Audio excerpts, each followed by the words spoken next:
우리가 알다시피 지난 한 주간은 정말 갑자기 내린 이상기후로 인해서, 폭우로 인해서 많은 지역에서 많은 피해를 보았습니다.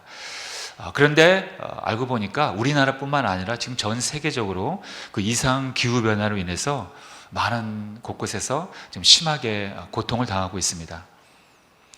그런데 성경을 조금만 자세히 보면은 사실 이러한 현상들은 이미 예고되었던 것입니다.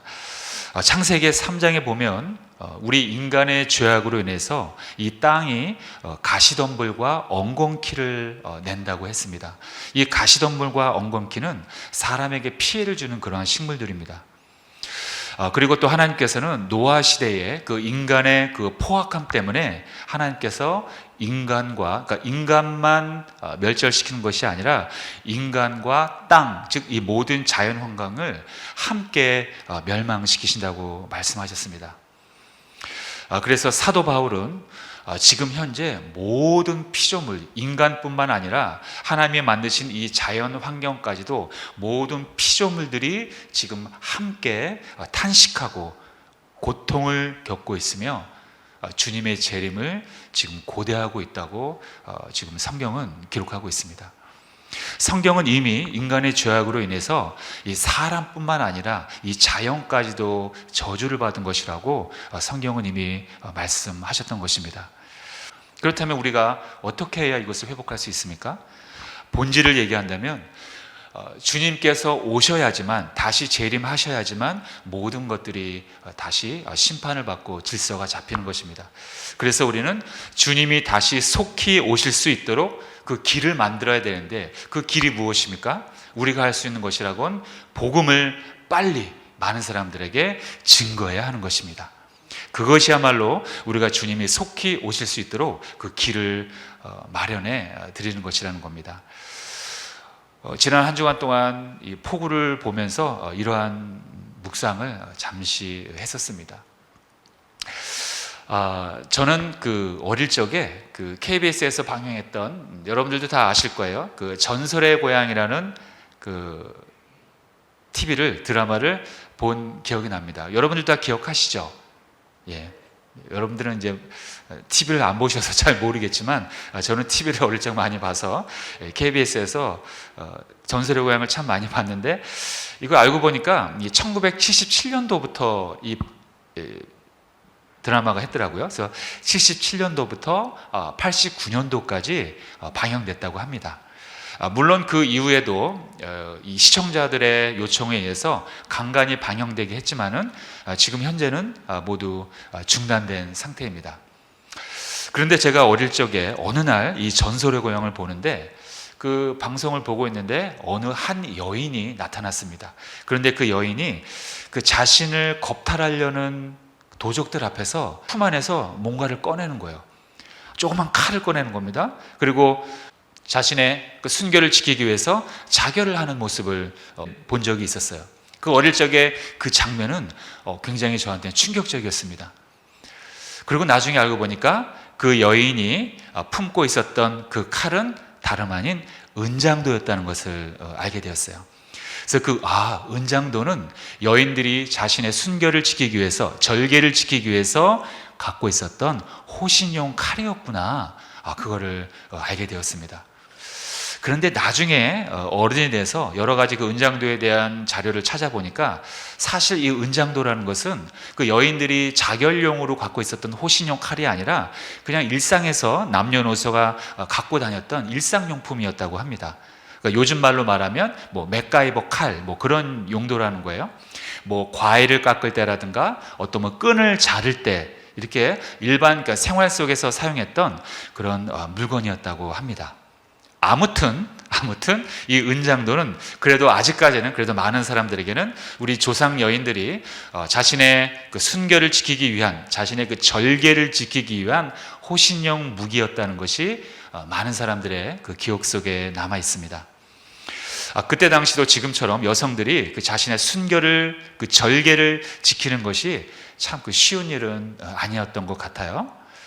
그런데 생각해 보면 바로 그런 우리의 조상 여인들이 자신들의 그 순결을, 절개를 지키기 위해서 힘썼던 것처럼 지금 우리의 신앙도 마찬가지인 것 같습니다.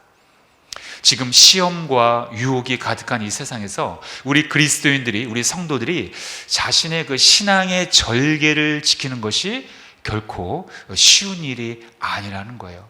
그냥 가만히 있으면 내 신앙이 저절로 지켜지는 것이 아니라는 것입니다. 우리가 아무리 하나님을 잘 믿으려고 해도 이 세상이 그것을 호락호락 내버려 두지 않는다는 거예요. 방해하고 또 시험하고 유혹하고 그리고 때로는 물리적으로 핍박을 하기도 합니다.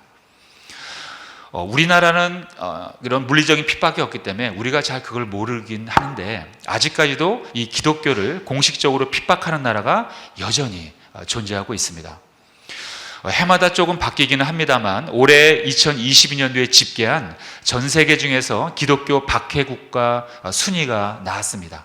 10위는 인도, 9위는 이란, 8위는 파키스탄, 7위는 나이지리아, 6위는 에리트레아, 5위는 예멘, 4위는 리비아, 3위는 소말리아, 그리고 2위가 북한, 그 1위가 아프가니스탄이라고 합니다. 작년까지만 해도 수년간 계속 북한이 1위를 했는데 이번에 아프가니스탄 사태로 인해서 엄청나게 많은 기독교인을 핍박하고 있다고 합니다. 여기에 나오는 나라들은 대부분 북한을 빼놓고는 다 이슬람 국가들입니다. 이 나라들에서는 예수님을 믿는다는 그 이유로 인해서 사람들이 다 거의 대부분이 살해를 당한다고 합니다. 또는 심한 고문을 당한다고 합니다. 이렇게 예수님을 믿는다는 이유로 심한 고통과 죽임을 당하는 사람들이 현재 우리와 똑같은 시간에 이 시대에 지금 살고 있다는 거예요.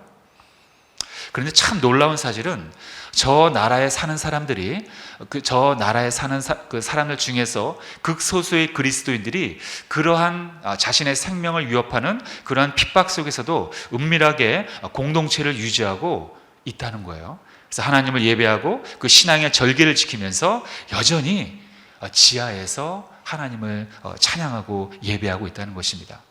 우리나라에도 비밀리에 선교사님들이 파송되어 있습니다. 그렇다면 이 대한민국 현재 우리나라의 이 현실은 어떠합니까? 저런 나라들에 비하면 정말로 축복받은 나라입니다. 정말 엄청난 축복을 받은 것입니다. 우리가 교회를 간다고 해서 수용소에 끌려가거나 총살을 당하지 않습니다. 또 고소고발을 당하지 않습니다. 직장에서 쫓겨나지도 않습니다. 또 우리가 예수님을 믿는다고 해서 가족들이, 우리의 부모님들이, 아내와 어린아이들이 구타를 당하지 않습니다. 그런데 참 아쉬운 것은 그럼에도 불구하고 이 한국의 기독교인들이 점점 감소하고 있다는 것입니다. 그리고 우리 기독교의 권위와 이 성경의 이미지는 이미 땅에 떨어진 지 오래됐다는 거예요. 그리고 더 안타까운 사실은 이 세상적인 가치관으로 우리 그리스도인들이 점점 변해가고 있다는 사실입니다. 여러분, 세상적인 가치관은 아주 쉽게 단 한 단어로 얘기하면 우상을 섬기는 겁니다. 보통 우리가 우상이라고 하면 어떤 동상을 세워서 그 앞에 절을 하는 것을 우리가 우상이라고 생각하는데 이렇게 가시적으로 꼭 보이는 우상이 우상만은 아닙니다. 지금 많은 사람들은, 많은 현대인들은 또는 일부의 그리스도인들은 보이지 않는 그러한 우상을 섬기고 있다는 것입니다. 그 보이지 않는 우상이란 무엇입니까? 하나님보다 더 사랑하고 하나님보다 더 집착하는 것을 말하는 것입니다. 물질이 있습니다. 또 우리의 안락함이 있습니다. 또 권력이 있습니다. 정치가 있습니다. 사상과 이념이 있습니다. 또 요즘에는 사람의 그 외모를 섬깁니다. 또 심지어는 건강을 섬깁니다. 또 더 나아가서는 인간의 행복까지 여러분 우상이 될 수가 있습니다. 우리가 추구하는 이 행복이 우상이라는 말에 놀라시는 분들도 물론 있을 것입니다. 물론 이 행복이 무조건 악하다는 게 아닙니다. 하나님도 우리가 행복하기를 원하시고 우리가 행복의 길로 갈 수 있도록 인도해 주시는 분 맞습니다. 다만 행복을 믿기로 해서 사람들을 하나님이 없는 가치관이라든가 하나님이 없는 세계로 인도한다면 그 행복은 가짜 행복이고 절대 따라가서는 안 될 그러한 허상이라는 것입니다. 그러한 세상은 우리가 절대로 본받으면 안 된다는 것입니다. 대표적인 게 뭐가 있습니까? 지금 동성애, 동성결혼, 바로 그러한 것들입니다. 동성애는 인간이 행복으로 갈 수 있는 길이 절대로 아닙니다. 세상이 주장하는 것처럼 그 속에 평등과 사랑이 없다는 거예요. 그럼 뭐냐? 그저 자신의 헛된 욕망을 채우려는 것 뿐입니다. 그래서 그럼 남는 게 무엇이냐? 결국 남는 것은 죄책감, 자괴감, 상처, 그리고 각종 질병과 이 생식기의 기능이 상실되는 아주 끔찍한 일들이 나중에는 열매로 남는다는 거예요. 그러나 많은 사람들은, 또는 언론에서는 이러한 것들은 보도하지 않습니다. 그리고 무엇보다 동성애가 가장 끔찍한 이유는 바로 그 속에 미래가 없다는 것입니다. 인간의 미래가 없다는 것입니다. 그 순간순간 그 찰나만 있다는 것입니다. 우리 사람은 자녀를, 즉 이 후손을 남기며 미래를 만드는 것, 희망을 만드는 것이 우리 인간의 본질입니다. 그런데 그것은 미래를 만들지 못하고 그저 자신의 욕망을 채우는 것이라는 겁니다. 이 사람이 이 세상을 닮아간다는 것은 우리가 그 표면적인 뜻이 아니라 그 깊은 의미를 우리 그리스도인들은 알아야 합니다. 그것은 바로 이 세상을 지배하는 영이 있는데 그 영이 이끄는 대로 따라간다는 거예요. 바로 그러한 숨은 뜻, 그러한 속뜻이 있다는 걸 우리 그리스도인들은 알아야 합니다. 그런데 그 영이, 세상을 지배하는 그 영이 이끄는 곳은 우리가 생각하는 것처럼 그렇게 자유와 평등이 있는 그런 행복한 곳이 아니라는 거예요. 기다리고 있는 것은 고통과 멸망과 심판이 기다리고 있다는 것입니다. 그렇기 때문에 우리는 그곳을 피해야 합니다. 그러기 위해서는 어떻게 해야 합니까? 오늘 이 시간에 우리 믿음의 조상들이 지금처럼 이 영적으로 혼탁한 시대에서 어떻게 했는지 우리가 살펴볼 필요가 있습니다. 그래서 오늘 저는 신앙의 절개를 지키며 살아간 그러한 우리 믿음의 선조들의 삶을 나누며 그리고 우리의 신앙을 다시 한번 다지고자 합니다. 자, 첫 번째로 우상과 타협하지 않고 신앙의 절개를 지킨 다니엘이 있습니다. 특히 다니엘의 그 사자굴 사건은 우리가 구약에서 다윗과 골리앗의 전쟁만큼이나 아주 유명한 사건입니다. 내용은 비교적 간단합니다. 그 바벨론 왕국의 그 다리오 왕은 총리 3명을 세워서 나라를 다스리는 정책을 실시합니다. 그런데 그 총리 3명 중에 1명이 바로 다니엘이었습니다. 그런데 이 다리오 왕은 이 다니엘이 너무나 뛰어났기 때문에 나라 전체를 맡기려는 계획을 세웁니다. 자, 그렇다면 나머지 2명의 총리들은 여러분 어떻게 생각했을까요? 우리가 생각한 대로 다니엘을 질투합니다. 그래서 다니엘의 그러한 성공을 막고자 합니다. 그래서 그들은 다니엘을 고소하기 위해서 다니엘의 허물을 찾기 시작합니다. 하지만 항상 성실하고 정직하고 충성스럽게 살아가는 다니엘에게는 그 어떤 실수나 흠을 찾을 수가 없었어요. 여러분, 이렇게 사람들은 다른 사람들의 성공을 항상 질투합니다. 정직해도 질투하고, 충성스러워도 질투하고, 성실해도 질투하고, 성공을 해도 질투한다는 거예요. 이게 바로 하나님을 떠난 우리 사람들의 자화상입니다. 이게 죄의 열매라는 거예요. 하지만 우리 거듭난 그리스도인들은 이 타인의 성공을 질투하는 것이 아니라 어떻게 합니까? 축하해야 합니다. 이것이 우리가 거듭난 그리스도인들이 해야 하는 것입니다. 왜냐하면 주님께서는 우리가 아직 죄인 되었을 그 상태에서도 우리를 사랑해 주셨기 때문입니다. 세상이 아무리 우리 그리스도인들을 비웃고 아무리 욕을 한다고 해도 우린 절대로 거기에 흔들리지 말고 모든 사람들을 사랑으로 품고 그 사람들을 다 하나님께로 인도해야 한다는 것입니다. 그것이 바로 우리가 살아가는 이유이고 또 사명입니다. 자, 이렇게 다니엘의 허물을 찾지 못한 총리들 과연 어떻게 할까요? 결국 다니엘의 신앙을 건드립니다. 다니엘이 그 하나님께만 경배한다는 것을 알고 그것을 역으로 이용합니다.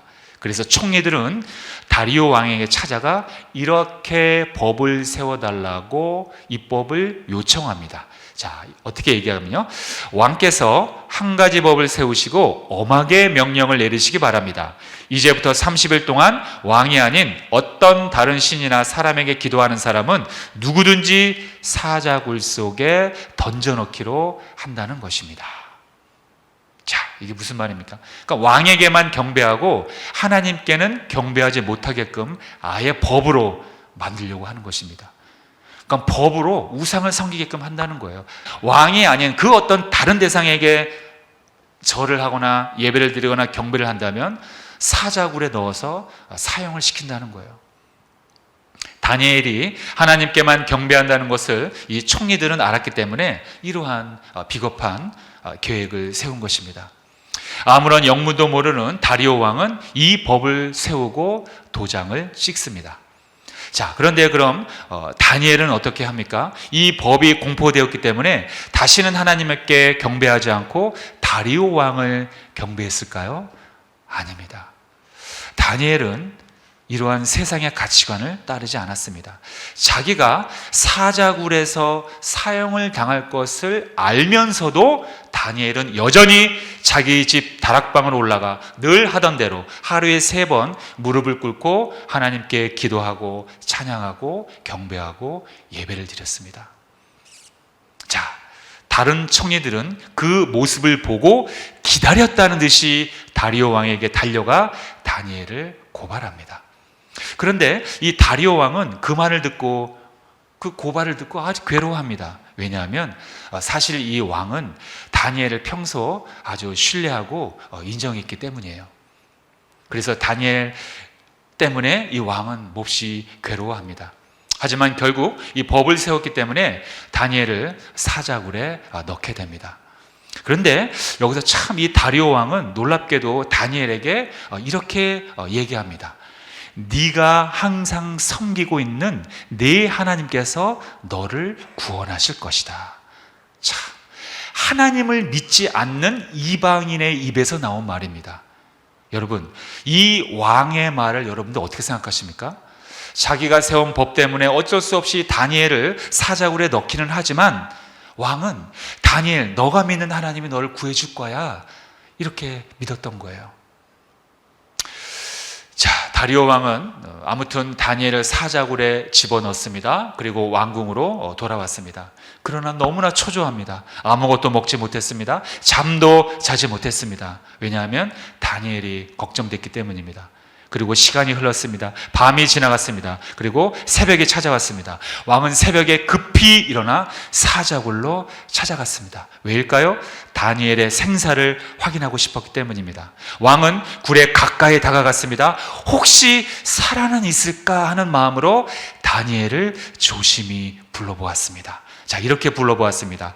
살아계신 하나님의 종 다니엘아, 네가 늘 섬기는 하나님이 너를 사자들로부터 구해 주셨느냐?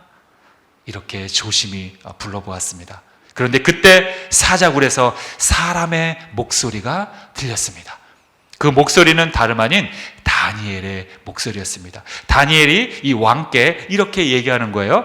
왕이여, 만수무강하소서. 내 하나님께서 천사를 보내 사자들의 입을 막으셔서 사자가 나를 해치지 못했습니다. 제가 하나님 앞에 죄가 없다는 것이 분명하기 때문입니다. 왕이여, 또 제가 왕께도 죄를 짓지 않았습니다. 이 소리를 들은 이 다리오 왕은 얼마나 놀랐을까요? 또 얼마나 기뻐했을까요? 당연히 죽어야 했던 다니엘이 살아 있었던 것입니다. 왕은 속히 다니엘을 꺼내줍니다. 그리고 다니엘을 고소한 그 사람들과 그 사람들의 가족들까지도 오히려 사자굴에 넣어서 처형을 시킵니다. 그리고 왕은 모든 나라들과 모든 사람들에게 이렇게 선포했습니다. 자, 함께 읽겠습니다. 시작. 내가 이제 명령을 내린다. 내 나라 모든 지역에 사는 모든 백성들은 다니엘의 하나님 앞에서 떨며 두려워해야 한다. 하나님은 살아계시고 영원히 변하지 않는 분이기 때문이다. 그 나라는 멸망하지 않으며 하나님의 다스림은 끝없이 계속될 것이다. 그는 구하기도 하시고 건져내기도 하신다. 하늘에서든지 땅에서든지 표적과 기적을 일으키시며 사자의 입에서 다니엘을 구해 주셨다. 여러분, 하나님을 믿지 않는 이방 나라 왕의 입에서 이렇게 하나님을 찬양하는 말이 선포되었던 것, 얼마나 놀랍지 않습니까? 이러기 때문에 우리가 다니엘을 본받아야 하는 것입니다. 하나님을 믿지 않는 세상이 우리를 통해 하나님을 찬양하도록 해야 한다는 것입니다. 자, 그렇다면 어떻게 그것이 가능합니까? 그것은 평소에 우리 그리스도인들의 일상이 저들에게 어떻게 보여졌는지에 따라 결정되는 것입니다. 여러분, 제가 자주 하는 말씀입니다만 우리 그리스도인들이 막 세상을 따라가고 세상을 흉내내면 세상이 우리를 좋아할 것 같죠? 아닙니다. 그렇지 않아요. 절대 그렇지 않습니다. 오히려 저들은 우리에게 손가락질을 합니다. 너네들이 믿는 하나님, 살아계신 하나님이 아니라 죽은 하나님이네, 무능력한 하나님이네, 그렇게 욕을 합니다. 하지만 우리가 세상의 유혹과 그 시험에도 불구하고 그 어떤 악조건에도 불구하고 우리가 하나님을 끊임없이 예배한다면 세상은 바로 저렇게 왕이 외쳤던 것처럼 살아있는 하나님이라고 두려워 떨게 된다는 거예요. 그래서 우리는 다니엘처럼 그 어떤 조건에서, 그 어떤 안 좋은 불편한 조건에서도 우리는 하나님의 영광을 나타내야 할 줄로 믿습니다. 우리가 하나님을 모독하는 이 세상을 따라간다면 그것이 겉으로 볼 때는 행복하게 보일지 몰라도 사실 그것은 행복이 아니라 여러분, 지옥의 문으로 더 깊숙이 들어가는 것입니다. 세상은 항상 우리를 소리 없는 협박으로 위협을 합니다. 세상을 경배하라, 세상을 경배하라, 나의 가치관으로 들어와라, 그래야 너희가 행복한다. 만약에 그렇게 하지 않으면 내가 너희를 사자굴에 던져버리겠다. 너희에게 가난이 올 거야, 너에게 병이 올 거야, 너는 성공하지 못할 거야, 너는 사람들한테 왕따를 당할 거야, 이렇게 늘 협박을 하는 거예요. 여기에 많은 사람들이 넘어가고 있습니다. 그 허상에 넘어가고 있다는 거예요. 저와 여러분들이 생명을 걸고 신앙의 절개를 지킨 다니엘처럼 그렇게 살아야 한다는 것입니다. 여러분들의 생명과 미래는 절대로 세상이 책임지지 못합니다. 또 책임지지도 않습니다. 하나님만이 우리의 인생과 미래를 책임지신다는 거예요. 여러분, 절대로 걱정 안 하셔도 됩니다. 하나님이 다 책임지십니다. 하나님은 믿으셔도 되는 분입니다. 걱정 안 하셔도 된다는 거예요. 그러므로 여러분들 모두가 세상을 본받지 않기를 예수님의 이름으로 축원합니다. 자, 두 번째로 우리가 바라보아야 할 믿음의 대상이 있습니다. 그분은 바로 예수님이십니다. 그런데 오늘 소개할 예수님은 시험을 받으신 예수님이에요. 예수님도 이 땅에 오셔서 시험을 받으셨습니다. 예수님은 물론 하나님의 아들이시지만 그와 동시에 인간이셨기 때문에 시험을 허락하셨습니다. 그래서 우리가 알다시피 바리새인과 같은 그런 사람들이 예수님을 자꾸 시험했어요. 그러나 예수님이 받은 그 시험 중에서 가장 대표적인 것은 광야에서의 시험입니다. 예수님은 요단강에서 세례 요한으로부터 침례를 받으신 다음에 성령에 이끌려 광야로 가십니다. 그리고 광야에서 40일 동안 금식을 하십니다. 그리고 금식이 마치자마자 마귀가 나타나서 예수님을 세 가지로 시험을 합니다. 마귀는 주님께 이 세상의 이 도시의 화려함을 보여줍니다. 그러면서 자기에게 경배하라고 합니다. 자기에게 경배하면 저 세상을 다 주겠다는 거예요. 자, 한번 읽어볼까요? 시작. 마귀가 또 그를 데리고 지극히 높은 산으로 가서 천하만국과 그 영광을 보여 이르되 만일 내게 엎드려 경배하면 이 모든 것을 내게 주리라.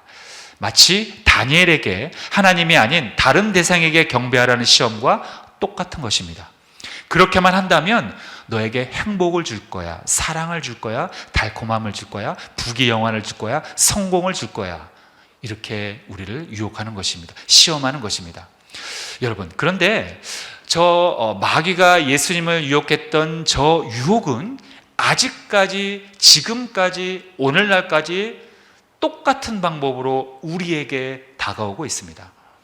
그럴 수밖에 없는 것이 저 수천 년 전에 저 마귀가 지금도 존재하며 바로 저 마귀가 저 방식으로 지금 똑같은 방법으로 우리를 넘어뜨리려 하고 있기 때문입니다. 마귀는 우리에게 여지없이 세상을 보여줍니다. 그런데 그 세상에 진짜 그 속을 보여주지 않고 포장된 가짜를 보여주고 있습니다. 그래서 늘 화려하고 영원할 것 같습니다. 망하지 않을 것처럼 보여져요. 달콤하게 보여줍니다. 그 안에 모든 좋은 것들은 다 집어넣습니다. 자유도 집어넣고 사랑도 집어넣고 평등도 집어넣고, 우리가 지금 이 땅을 살아갈 때 모두 모자란 부분들이 얼마나 많아요. 그런데 그런 모자란 부분들이 다 완성된다는 거예요. 그 안에 우리의 건강도 있고 행복도 있고 다 들어가 있습니다. 그러나 모두가 신기루입니다. 허상입니다. 그래서 마귀가 이끄는 세상은 항상 겉과 속이 다르다는 거예요. 그래서 예수님께서는 우리에게 이미 이렇게 경고하셨습니다. 자, 함께 읽겠습니다. 시작. 거짓 선지자들을 삼가라. 양의 옷을 입고 너에게 나아오나 속에는 노략질하는 일이라. 겉과 속이 틀리다는 것입니다. 그런데 참 이 어리석은 현대인들은 이거를 다 속고 있다는 거예요. 세상의 안락함 속에서 그동안 쌓아놓았던 자신의 신앙을 한순간에 잃어버립니다. 또 죽음의 공포로 인해서 그동안 믿어왔던 부활의 신앙까지 잃어버리는 경우가 있어요. 부활보다 죽음이 더 무섭다는 거예요. 우리가 부활한다는 것을 알고는 있는데 죽음을 막상 맞이할 때, 또는 그러한 사람들을 볼 때 부활이 믿어지지 않고 또 죽음이 더 위대하게 느껴지는 거예요. 그래서 막 죽음을 찬양하고, 뭐 죽음에 집착하고, 뭐 죽음에 관련된 거 막 연구하고, 뭐 죽음에 빠져들어가는 거예요. 건강을 위해서라면 예배도 하나님도 포기합니다. 행복을 위해서라면 예배도 하나님도 포기합니다. 성공을 위해서라면 예배도 하나님도 다 포기하는 세상이 됐습니다. 자기의 자존심을 위해서라면 예배도 하나님도 포기하는 세상이 됐습니다. 이 모든 것들이 우리들의 부패한 심령 때문입니다. 자, 오늘 마귀는 주님에게 화려한 세상을 보여주고 내게 경배하면 저 화려한 세상을 다 주겠다고 합니다. 세상을 주겠다는 의미는 세상이 안고 있는 그러한 모든 화려함을 다 주겠다는 것입니다. 그러나 예수님께서는 그것이 가짜이고 허상임을 아시고 마귀에게 선포합니다. 어떻게 선포했습니까? 이렇게 선포했습니다. 여러분들도 같이 선포하시길 바랍니다. 시작. 사탄아 물러가라. 기록되었으되 주 너의 하나님께 경배하고 다만 그를 섬기라 하였느니라. 아멘. 자, 이것이 바로 오늘의 결론이고, 우리가 마지막 여생을 살아가는 데 있어서 우리의 가장 중요한 나침반이 되는 생명줄입니다. 여러분, 지금 많은 사람들이 이런저런 이유로 인해서 현장 예배를 피하고 있습니다.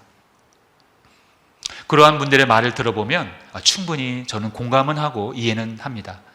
그러한 분들의 말을, 그 내용들을 쭉 몇 가지를 적어보면 교회 안에서 받은 상처를 말하기도 합니다. 또 기독교인들의 이중성을 말하기도 합니다. 또 어떤 분들은 교회의 시설과 또 환경의 불편함 때문에 오지 못하겠다고 말하는 분들도 있습니다.